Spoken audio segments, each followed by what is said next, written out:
Sa ginanap na Cebu Indignation Rally na hakbang ng Maisog Cebu, ipinahayag ni dating Pangulong Rodrigo Duterte ang kanyang buong suporta sa pagtakbo ni Pastor Apollo C. Quiboloy bilang senador sa darating na halalan. Sa kanyang mensahe, binigyang diin ni dating Pangulong Duterte ang mga katangiang nagpapakilala kay Pastor Quiboloy bilang isang karapat-dapat na leader. Si Pastor Apollo ay isang taong makadiyos, mabuting tao at napakabait. Wala akong nakikitang mali sa kanya. Kaya kung makapasok si Pastor sa Senado, magiging mabuting konsensya siya roon. Siya ang maaaring magmulat ng kanilang konsensya. Magiging konsensya siya sa Senado, pahayag ni Duterte.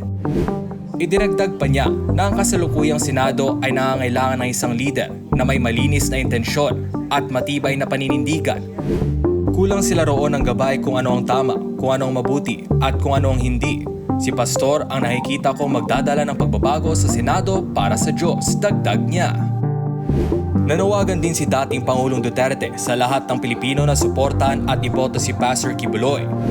Kaya Pastor, hangad ko ang iyong tagumpay at nananawagan ako sa lahat na iboto si Pastor dahil siguradong hindi kayo magsisisi, wika niya.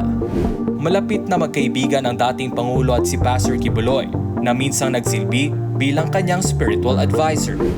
Matatandaan na ang indignation rally na ito ay ginanap bilang pagtutol sa isinusulong na impeachment ng Kamara laban kay Vice President Sara Duterte. Tinatayang aabot sa higit 40,000 ang dumalo sa rally na ito na dinaluhan rin ng PDP laban senatoriables kabilang na ang kinatawan ni Pastor Quiboloy.